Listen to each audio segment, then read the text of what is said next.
진짜 방송이 펑크 날 사태라는 생각이 드니까 밤에 심장이 뛰어가지고 잠을 잘 수가 없고.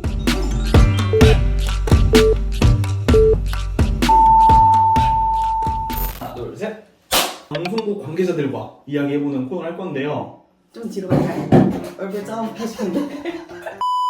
이 도비들 채널에 네. 사실 맨날 PD 이야기만 떠드니까 막 뭐 방송 작가 해주세요, 카메라 감독 이야기 궁금해요. 그걸 오늘 해소해줄 수 있는 우리 교양 작가 5년차인 영작. 영작가? 젊은 작가인가요? 네. 교양 작가 할만합니까? 돈은 좀 못 벌 수 있거든요. 근데 자기가 노력하고 이제 막 알바를 하고 이러면은 충분히 벌려면 벌 수도 있다. 알바까지 해야 돼요? 알바를 거의 대부분 하시는 것 같아요. 하나로만 하고 먹고 살려면 다른 사람 뭐 최저랑 비슷할 정도라서. 쿠팡이나 쿠팡이나 이런 거 대리 알바 이런 거 하는 거 아니에요? 그런 거 말고 네. 그 작가 업계에서 하는 알바. 저도 지금 작가 친구들이 많잖아요. 네. 예전에 처음 들으면 100만 원이 안 됐다는 거예요. 맞아요. 옛날 그럴 때가 1년 있었어요. 차에 처음 받은 무슨 문상으로 받았거든요. 백화점 그래요? 상품권으로 그걸 받았다는 거예요. 그러진 않았죠? 네, 제가 그러진 않았는데 다행히 그러진 않고 제가 시작할 때는 다행히 최저는 받고 이랬어요. 최저는 받고 이랬는데 이게 연차가 쌓여도 막 상승폭이 막 드라마틱하진 않다. 일단 하는 업무부터 그럼 정리를 해볼게요. 섭외를 하고요. 섭외를 위해서는 기본적으로 취재를 해야 되고요. 그리고 뭐 촬영 이제 PD님이랑 조율해서 스케줄 정리해야 되고, 자막이라든지 그 전체적인 구성, 원고, 나레이션. 그럼 지금 하고 있는 프로그램을 공개하기 좀 그렇죠? 번역에 하는 프로그램인데 그 프로그램 안에 총 4개의 코너가 있어요. 저는 그 중에서 귀촌하신 분들을 그분들의 이야기를 듣고 이제 예비 귀촌인들에게 좀 정보를 줄 수 있는. 귀촌하신 분들을 그냥 찾아가야 되는 거잖아요. 어떻게 찾아요? 그분들은 인스타도 안 할 거잖아. 맞아요. 어떻게 찾아? 그게 진짜 제일 힘들어요. 일단은 그냥 무조건 검색을 해요. 귀촌 50대, 귀촌 60대. 딸기철이잖아요. 그러면 딸기, 귀촌, 농부 뭐 이런 거 검색해가지고 일단 무조건 다 전화하는 거. 혹시 귀촌하셨나요? 이렇게 다짜고짜 무조건 그냥?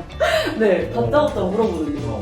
귀촌이 맞다라고 하면 이제 그때부터 여기는 방송국에서 연락드렸는데 사장님 얘기 듣고 싶다, 이렇게 취재 목적을 설명드리고 사장님이 그거에 응하시면 조금 더 얘기를 들으면서 이분이 우리 방송이랑 적합한 분인지를 이제 판단하는 거죠. 일주일 루틴이 있을 것 같은데 네. 뭐 대략적으로 간략하게 어떤 식으로 이루어져요? 7일이라고 치면은 하루 이틀 정도는 섭외를 해요. 그 다음에 구성을 해요. 이런 것들을 어떻게 방송에 녹여낼 건지 그 10분 안에 그런 것들을 해가지고 구성안을 써요. 하루 정도는. 하루는 이제 촬영을 해야겠죠. 이제 PD님을 구성안을 드리고 촬영을 보내요. 그러면 그날은 그나마 이제 제가 쉴 수 있는 날 촬영을 갔다 오면은 PD님이 먼저 편집을 하세요. 편집을 하고 나서 편집된 거를 보고 수정하는 걸 하는데 그걸 파인이라고 하거든요. 파인을 하고 마침 그 클립본을 가지고 자막이랑 원고랑 쓰면은 이제 방송이 완료. 휴일은 없는 거예요? 나한테 주어진 휴일? 자기가 알아서 쉬어도 돼요. 진짜? 그 구성안에 내가 빨리 잘 써서 어. 피드백이 없고 하면은 이제 맘 놓고 쉬는 거고, 어. 막 썼는데 너무 못 썼다 이러면은 다시 수정해야 되고. 여기서 중요한 게 섭외예요. 섭외가 이틀 동안 안 되면은 그 나머지가 다 밀리는 거라서 내가 정한 마지노선 있잖아요. 그 안에 섭외를 못 하면은 잠을 못 자요. 방송 펑크 나는 그러니까요. 진짜 방송이 펑크 날 사태라는 생각이 드니까 밤에 자야 되는데 막 심장이 너무 뛰어요. 심장이 뛰어가지고 잠을 잘 수가 없고, 그러다가 이렇게 또 막 어떻게 하면 되긴 돼요. 펑크 한 번도 안 났죠? 네. 그게 방송의 특징이에요. 네, 맞아요. 펑크 날 것 같아. 절대 안 나. 늘 날 것 같은데 한 번도 안 나요. 다들 악착같이 하는 거예요. 어떻게 돼? 그니까. 교양 작가를 꿈꾸게 된 계기가 뭐예요? 처음부터 난 교양 작가가 돼야지 이건 아니었고, 어렸을 때부터 방송국에서 일하고 싶었어요. 그래서 어렸을 때 그 어떤 게 되고 싶은지 직업 쓰는 거에 항상 그냥 PD라고 썼었는데, 그때 담임 하셨던 선생님이 저한테 너는 그 책을 좋아하니까 국어국문학과를 가봐라. 생각해보니까 국어국문학과 가면 방송 작가가 될 수 있을 것 같은 거예요. 괜찮을 것 같은데?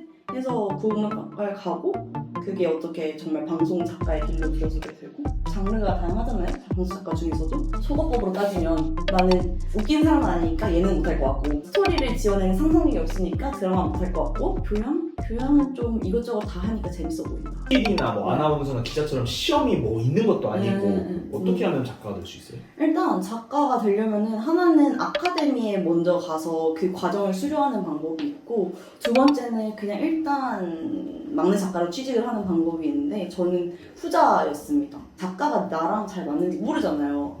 뭘 해야 되는지도 모르고. 그래서 휴학을 하고 내가 방송 작가 한번 해봐야겠다. 미디어 관련해서 부임구직하는 사이트가 있어요. 미디어잡이라고. 미디어잡. 네, 그래서 거기에다가 이력서를 올렸죠. 아무것도 없는데. 그냥- 본인 거를? 네, 내 거를. 그냥 나를 이렇게 PR하는 거예요? 우와. 근데 거기에 그냥 올릴 수 있어요. 자유롭게. 본사에서도 막내 작가를 뽑거든요. 그 팀마다. 그런데 지원했는데 계속 떨어지는 거예요. 그래서 미디어잡 담당자 저한테 연락을 해줬어요. 경력이 없기 때문에 아마 그런 본사에서 뽑기에 부담스러울 거다. 관련 경력을 어디서라도 쌓아야 된다라고 얘기를 해줬어요. 그래서 제작사로 눈을 돌리고 이 제작사에서 다행히 저를 불러주는 곳이 있어가지고 가서 시작하게 됐습니다. 팀을 옮기잖아요. 그럴 때 어떤 식으로 주로 옮기세요? 그 공고가 계속 올라오고요. 같이 일했던 언니가 여기 자리 났는데 한번 지원해 볼래? 여기 뭐 올해 어느 정도 있었으니까 또 다른 프로 해볼래? 이렇게 물어보시는 정도만. 혹시 이 작가가 학력도 중요한가요? 아닌 것 같아요. 아, 대학을 진짜? 안 나와도 작가하는 분들이 계시고 연차가 쌓이면은 훌륭한 인풋을 내시는 것 같아요. 아웃풋을. 맞아, 아웃풋. 아웃풋. 작가 맞죠? 네, 잠깐만. 작가에게 필요한 능력. 저한테 좀 부족한 거긴 한데 작가는 진짜 꼼꼼해야 돼. 맞춤법도 항상 잘 틀린지 아닌지 확인을 잘해야 되고, 촬영을 섭외를 할 때도 내가 원하는 모든 조건을 가지고 있는지 잘 확인을 해야 되고, 통화할 때 떨지 않는 거. 별로 안 떠지시죠?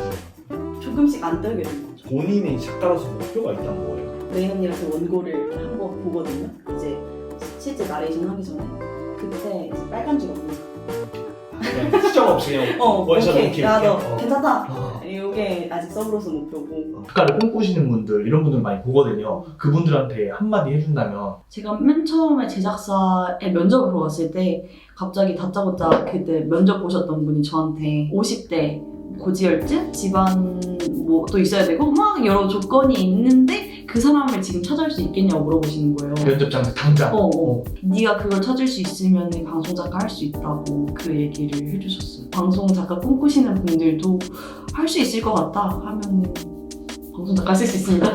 못하면 방송 작가를 하고 싶으면은 할 수 있게 돼요. 절박함을 가지고 진짜 맨땅 헤딩하는 것처럼 달려들 수 있는 사람을 원하는 게 방송 작가인 네. 것 같습니다. 오늘 이렇게 또 나와주셔가지고 또 좋은 얘기 많이 해주셨는데 소감 어떠셨어요? 되게 재밌네요. 누구한테 얘기 안 하고 그냥 나 혼자만 간직하는 얘기를 한다는 게 재밌네요. 다음 시간에도 또 새로운 분과 재미나고 유익한 이야기로 돌아올 테니까 많이 관심 가져주세요. 안녕.